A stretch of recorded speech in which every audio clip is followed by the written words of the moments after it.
आमल की एकादशी महागाथा भक्तों, आज जो कथा आप सुनने जा रहे हैं वह केवल एक व्रत की कथा नहीं, वह आत्मा की यात्रा है। एक पापी शिकारी, एक पवित्र रात्रि, एक आंवले का वृक्ष और स्वयं भगवान विष्णु की करुणा। आज हम प्रवेश कर रहे हैं उस युग में जहां धर्म और अधर्म आमने सामने खड़े थे और एक छोटी सी भक्ति ने भाग्य बदल दिया। वैदिशा नगरी, धर्म की राजधानी, बहुत प्राचीन काल में आर्यावर्त की भूमि पर एक अद्भुत नगरी थी, वैदिशा। वह नगरी केवल भवनों से नहीं बनी थी, वह श्रद्धा से बनी थी। सुबह होते ही मंदिरों की घंटियां बजतीं, सरिता के तट पर वेद पाठ होता, गृहिणियां तुलसी पर जल चढ़ाती। उस राज्य के राजा थे धर्मवीर, न्यायप्रिय और विष्णु भक्त। वे कहते, राज्य तलवार से नहीं, धर्म से चलता है। आमल की एकादशी की घोषणा, फाल्गुन मास की सुगंध फैली। राजदरबार में घोषणा हुई, 3 दिन बाद आमल की एकादशी है। राजा ने आदेश दिया, नगर में दीप सजाए जाएं, वृक्ष के नीचे मंडप बने, ब्राह्मणों को आमंत्रित किया जाए। पूरी रात हरि कथा हो, राज्य उत्सव में बदल गया। जंगल का अंधकार अब दृश्य बदलता है। घने जंगल के भीतर एक झोपड़ी, वहां रहता था एक शिकारी। उसका नाम था निषाद। उसके हाथ खून से रंगे रहते, उसका हृदय कठोर हो चुका था।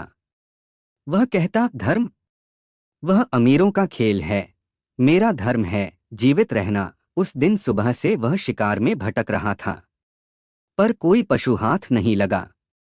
सूर्य अस्त हुआ, भूख बढ़ी, क्रोध बढ़ा। वह दिव्य ध्वनि, जंगल के सन्नाटे में अचानक भजन की ध्वनि तैरती हुई आई। नारायण नारायण। निषाद चौंका। उसने पहले कभी ऐसा संगीत नहीं सुना था। वह उस ध्वनि का पीछा करता हुआ नगर पहुंचा। आमल की वृक्ष के नीचे सैकड़ों दीप जल रहे थे। आमल की वृक्ष के नीचे मंडप सजा था।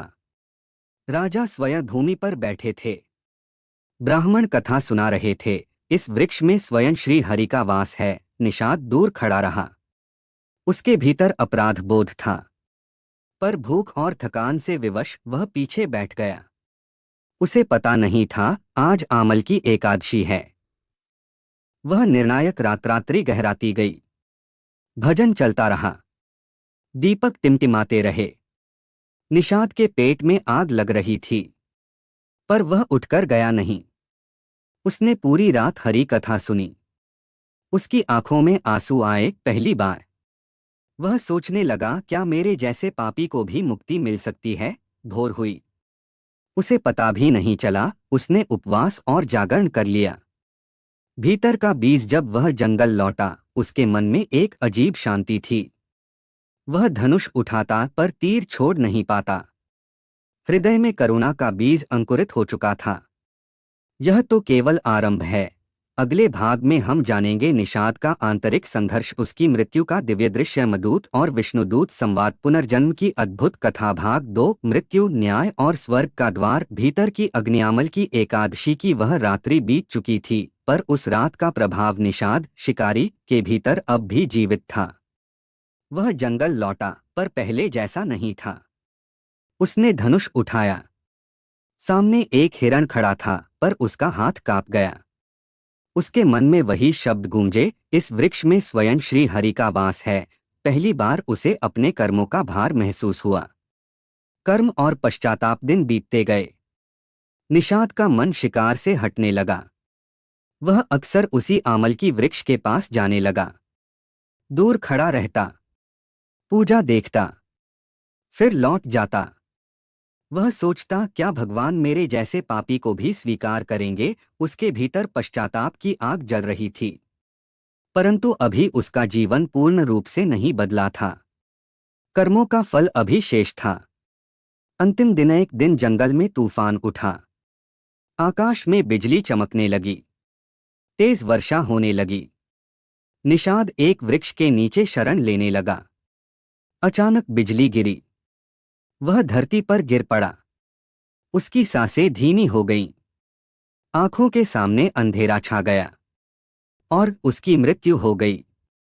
यमदूतों का आगमन। अचानक आकाश काला हो गया। भयानक रूप वाले 2 यमदूत प्रकट हुए। उनकी आंखें अंगारों जैसी थीं, हाथों में लोहे का पाश। उन्होंने कहा, यह वही निषाद है जिसने जीवन भर हिंसा की। वे उसकी आत्मा को बांधने लगे। निषाद भयभीत था। उसने कांपते स्वर में कहा, क्या मेरे लिए कोई क्षमा नहीं? दिव्य प्रकाशक भी आकाश में तेज प्रकाश फैल गया। शंखनाद हुआ। 4 दिव्य पुरुष प्रकट हुए, पीतांबर धारण किए, मुकुट से प्रकाश झर रहा था। वे थे विष्णुदूत। उन्होंने दृढ़ स्वर में कहा, रुको। यमदूत चौंक गए। यह आत्मा तुम्हारे साथ नहीं जाएगी। दिव्य संवाद यमदूत बोले, यह पापी है। इसने अनगिनत जीवों की हत्या की है। विष्णुदूत मुस्कुराए, पर इसने आमल की एकादशी का व्रत किया है। इसने रात्रि जागरण किया, हरि कथा सुनी। उस रात इसका हृदय बदला। यमदूत स्तब्ध रह गए। उन्होंने कहा, क्या एक रात का उपवास इतने पाप मिटा सकता है? विष्णुदूत बोले, जब वह व्रत श्रद्धा से जुड़ जाए, जब पश्चाताप सच्चा हो, तब एक क्षण भी पर्याप्त है। स्वर्ग का मार्ग। यमदूत पीछे हट गए। विष्णुदूतों ने निषाद की आत्मा को दिव्य रथ पर बैठाया।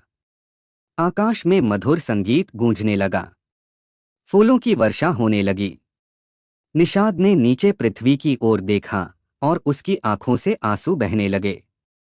हे प्रभु, मैंने जीवन भर पाप किया, फिर भी आपने मुझे स्वीकार किया। विष्णुदूत बोले, भगवान भाव के भूखे हैं। आमल की एकादशी ने तुम्हें नया जन्म दिया है। पुनर्जन्म का रहस्य। कुछ समय तक निषाद की आत्मा दिव्य लोक में रही। फिर समय आया पुनर्जन्म का। पृथ्वी पर एक धर्मात्मा राजा के घर पुत्र का जन्म हुआ। उसके जन्म के समय आकाश में शंखनाद हुआ। आमल की वृक्ष के नीचे दीप अपने आप प्रज्वलित हो उठे। वह बालक बड़ा होकर अत्यंत दयालु और न्यायप्रिय राजा बना। उसे हिंसा से घृणा थी। हर एकादशी को वह स्वयं व्रत रखता, आमल की वृक्ष की पूजा करता। उसे ज्ञात नहीं था, पर उसकी आत्मा जानती थी। उस एक रात ने उसका भाग्य बदल दिया था। कथा का गूढ़ संदेश। भक्तों, कोई भी इतना पापी नहीं कि भगवान उसे क्षमा न करें। आमल की एकादशी आत्मा का पुनर्जन्म है। एक सच्चा पश्चाताप अनंत पापों को जला सकता है। यह तो अभी कथा का मध्य है। अगले भाग में राजा के जीवन का विस्तार, उसका महान युद्ध, अंतिम परीक्षा और मोक्ष का अंतिम द्वार, इन सभी को जानेंगे, तो जुड़े रहिए अंत तक।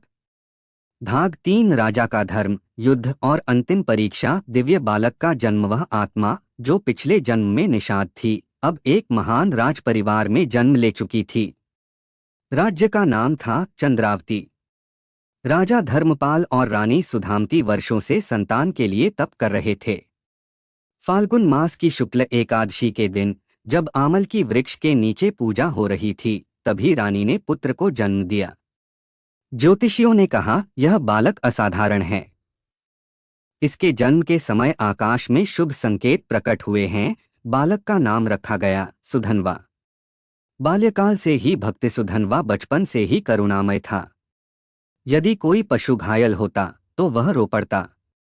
वह अक्सर महल से निकलकर आमल की वृक्ष के नीचे बैठ जाता। बिना सिखाए ही वह नारायण नाम जपता। राजा धर्मपाल चकित थे। यह बालक जन्म से ही भक्त है। उन्हें ज्ञात नहीं था कि उसकी आत्मा ने पिछले जन्म में वह दिव्य रात्रि अनुभव की थी। सिंहासन और संकल्पसमय बीता। राजा धर्मपाल वृद्ध हुए। सुधन्वा को राजगद्दी सौंप दी गई। सिंहासन ग्रहण करते ही सुधन्वा ने घोषणा की, मेरे राज्य में हर एकादशी का पालन अनिवार्य होगा। आमल की एकादशी को विशेष उत्सव होगा। पूरा राज्य प्रसन्न हो उठा। अधर्म का आक्रमण, परंतु जहां धर्म होता है वहां अधर्म की परीक्षा भी आती है।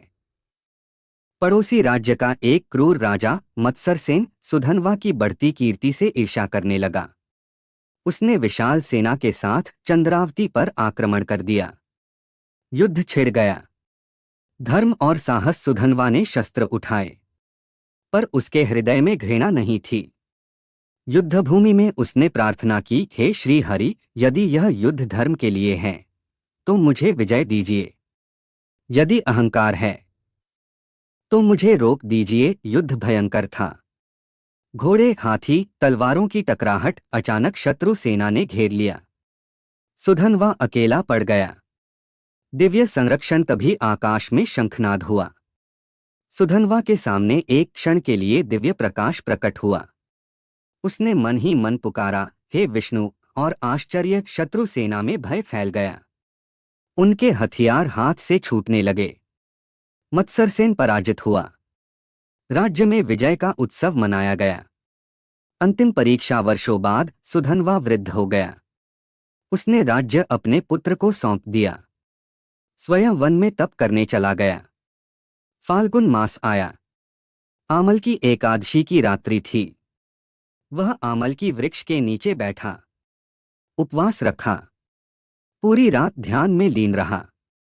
उसके मन में पिछले जन्म की झलक आई, वह शिकारी, वह रात, वह भजन, आंसू बहने लगे। मोक्ष का द्वार। प्रातःकाल जब सूर्य की पहली किरण पड़ी, आकाश में दिव्य विमान प्रकट हुआ। विष्णुदूत उतरे। उन्होंने कहा, हे राजन, तुम्हारी आत्मा ने 2 जन्मों का पाठ पूरा कर लिया है। आमल की एकादशी ने तुम्हें पाप से पुण्य तक पहुंचाया। अब तुम मुक्त हो। सुधन्वा ने फोल्डेड हैंड्स प्रार्थना की, हे प्रभु, यदि मेरी भक्ति सच्ची है तो मेरे राज्य की रक्षा करना। वह दिव्य प्रकाश में विलीन हो गया। कथा का अंतिम संदेश। भक्तों, आमल की एकादशी केवल एक तिथि नहीं, यह आत्मा की यात्रा है। एक रात का जागरण जन्मों का अंधकार मिटा सकता है। भगवान भाव के भूखे हैं। यदि एक शिकारी राजा बन सकता है और राजा मोक्ष पा सकता है, तो हमारा जीवन क्यों नहीं बदल सकता। तो दोस्तों, अब हम बात करेंगे अगले भाग 4 की, जो आपको देगा आमल की एकादशी की अंतिम जानकारी, जो आपको एकादशी से जोड़ देगी। भाग 4, आध्यात्मिक रहस्य, ब्रह्मांडीय सत्य और व्रत की दिव्य शक्ति। आत्मा की स्मृति। जब राजा सुधन्वा विष्णुलोक को प्रस्थान कर गए, उनकी आत्मा प्रकाश में विलीन हो गई, पर उनकी कथा पृथ्वी पर जीवित रही। ऋषिमुनि इस कथा को सुनाते और कहते, देखो, आमल की एकादशी केवल उपवास नहीं, यह आत्मा को उसके मूल से जोड़ने का दिन है। आमल की वृक्ष के नीचे बैठकर साधु ध्यान करते। वे कहते, इस वृक्ष की जड़ें केवल धरती में नहीं, यह ब्रह्मांड से जुड़ी हैं। आमल की वृक्ष का रहस्य। आमवला, आमल की वृक्ष को शास्त्रों में धात्री कहा गया है, अर्थात पालन करने वाली। मान्यता है कि फाल्गुन शुक्ल एकादशी के दिन इस वृक्ष में विशेष दिव्य ऊर्जा प्रवाहित होती है। इस दिन स्वयं भगवान विष्णु का सूक्ष्म निवास इसमें होता है। ऋषि कहते थे, जब तुम आमल की वृक्ष की पूजा करते हो तो तुम प्रकृति और परमात्मा दोनों को प्रणाम करते हो। एकादशी और मन का विज्ञान। ऋषियों ने समझाया, चंद्रमा का संबंध मन से है। एकादशी के दिन चंद्रमा का प्रभाव विशेष होता है। जब मन संयमित होता है तो आत्मा की आवाज स्पष्ट सुनाई देती है। उपवास से शरीर हल्का होता है। जागरण से चेतना जागती है। भजन से हृदय पवित्र होता है। और यही तीनों मिलकर पाप के अंधकार को नष्ट करते हैं। पाप और क्षमा का सिद्धांत। सुधन्वा की कथा यह सिद्ध करती है, पाप स्थायी नहीं है। पश्चाताप सच्चा हो तो क्षमा संभव है। एक सच्चा संकल्प भाग्य बदल सकता है। भगवान दंड देने में नहीं, उद्धार करने में आनंद लेते हैं। एक साधु की कथा। सुधन्वा के मोक्ष के वर्षों बाद एक साधु उसी आमल की वृक्ष के नीचे बैठे थे। एक युवक उनके पास आया और बोला, महाराज, मैं पापों से भरा हूं, क्या मेरे लिए भी आशा है। साधु मुस्कुराए, जब एक शिकारी मोक्ष पा सकता है तो तुम क्यों नहीं। उन्होंने उसे आमल की एकादशी का व्रत बताया। वह युवक भी बदल गया। इस प्रकार यह कथा पीढ़ी दर पीढ़ी फैलती रही। अंतिम आध्यात्मिक संदेश। भक्तों, आमल की एकादशी हमें 3 बातें सिखाती है। संयम, इंद्रियों पर नियंत्रण, श्रद्धा, भगवान पर विश्वास, परिवर्तन, स्वयं को सुधारने का साहस। यदि आप केवल भूखे रहते हैं तो वह व्रत अधूरा है। पर यदि आप अपने भीतर के क्रोध, ईर्ष्या और अहंकार को त्याग देते हैं तो वही सच्चा व्रत है। महागाथा का सार। एक शिकारी, एक पवित्र रात्रि, एक आमल की वृक्ष और भगवान की करुणा। यही है आमल की एकादशी की आत्मा। इस फाल्गुन शुक्ल एकादशी पर एक दीप जलाइए। आमल की वृक्ष के नीचे बैठकर संकल्प लीजिए, मैं अपने जीवन को धर्म और दया से भरूंगा। कमेंट में लिखें जय श्री हरि और याद रखिए, एक रात की सच्ची भक्ति अनंत जन्मों का उद्धार कर सकती है।